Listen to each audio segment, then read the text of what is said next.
Hello, Central. That's what Northfielders said 100 years ago when they were trying to phone someone. The phrase was doubly apt for a while, because their call was being routed through Northfield Telephone Company's central switchboard, and because for some time that switchboard was located in an office on the second floor of the building known as the Central Block. The Central Block is not a city block, but rather a block building, one of a series of such buildings constructed along Division Street in the 1880s and 1890s. Built in part as speculative ventures, block buildings had a variety of tenants: retail businesses on the first floor, and professional offices and/or apartments on the upper stories. The place where the Central Block stands, the southeast corner of 4th and Division, has played a central role in the life of Northfield for more than 150 years. Northfield founders John and Ann North built their first home on a portion of that lot. In 1876, the corner was occupied by the wood-framed Central House, later called the Dampier Hotel. It was from an upper-story window of the Dampier Hotel that medical student Henry Wheeler shot one of the James Gang bandits as they tried to rob the First National Bank across the street in the Scriver Building. The Central Block began as the dream of Frenchman Louis Tschann and Luxembourg-born Frank DeGross. Brothers-in-law, as well as business partners, they operated a very successful meat market in Northfield since the 1860s. They provided meat for Northfield's 2 colleges, as well as the general public. In the spring of 1893, they decided to invest some of their hard-earned money on big undertakings downtown. Tschann asked the First National Bank for a substantial loan to build a new structure on Division Street, and the banker, G.M. Phillips, assured him that he could borrow as much as he wanted. When the bank panic of 1893 took hold 2 months into the building's construction, the banker considered withdrawing funding, but Tschann held him to his word, and construction continued.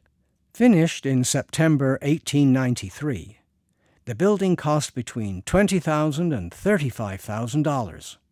Today, the building would probably cost way over $1 million to construct.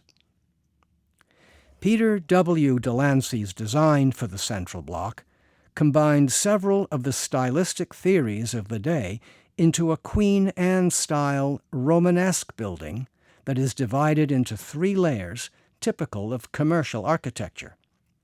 There is a ground-floor store area set off by large windows, a middle floor designed to contain offices and given visual unity by exterior flattened columns, and a top story for meetings and storage. Its red brick exterior walls are complemented by the dark blue-gray of its intricate metalwork and the terracotta trim that accent the structure's face. The result is what a 1982 Northfield guidebook called the most impressive building downtown. The people of 1893 agreed. The Independent Order of Oddfellows, which obtained a 20-year lease on the 3rd floor space, declared their meeting room and offices to be arranged in the most improved and modern style, giving the order the most spacious and complete Oddfellows Hall in the state. To advertise their presence in the building, the Fellows hung 4 large letters across the outside of the 3rd floor, marking it with their acronym, IOOF. Not all of Northfield's citizens knew what those letters represented, though, it seems. At least, not according to longtime Northfielder William F. Schilling, who loved to tell about the day old Tom Finn, an Irish farmer from north of town, first saw the sign. Tom was sitting in his wagon, watering his horses at the watering fountain at the center of Bridge Square, when he looked up and saw the letters. "Begorra," he says, 100 feet? That's a tall building. The IOOF occupied the third floor for 4 years until 1899, when it built a permanent Oddfellows Lodge west of town and a home for widows and orphans, the first in the state.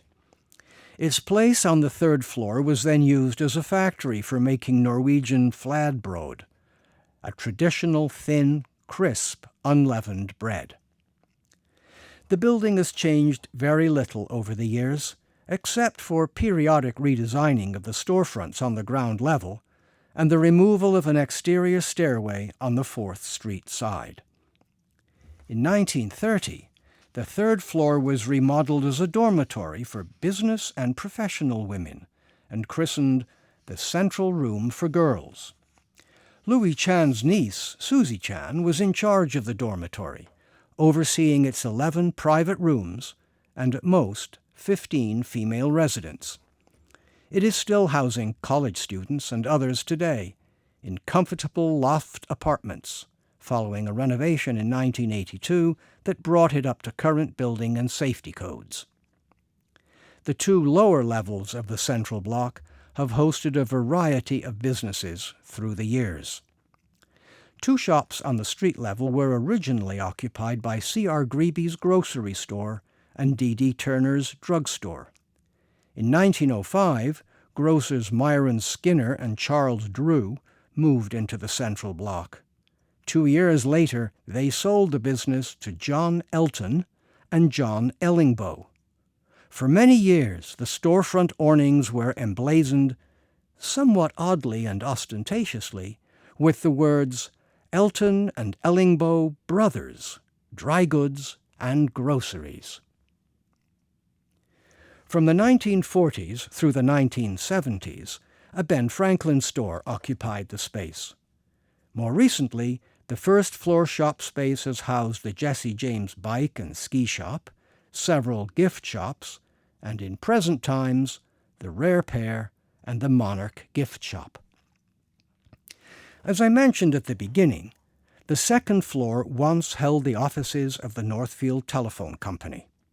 100 years ago, it was one of 2 telephone companies in the town.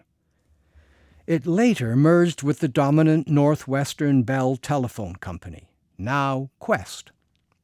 Later still, the second story hosted a dentist's office, as well as quarters for a local father and son law firm and a merchant tailor.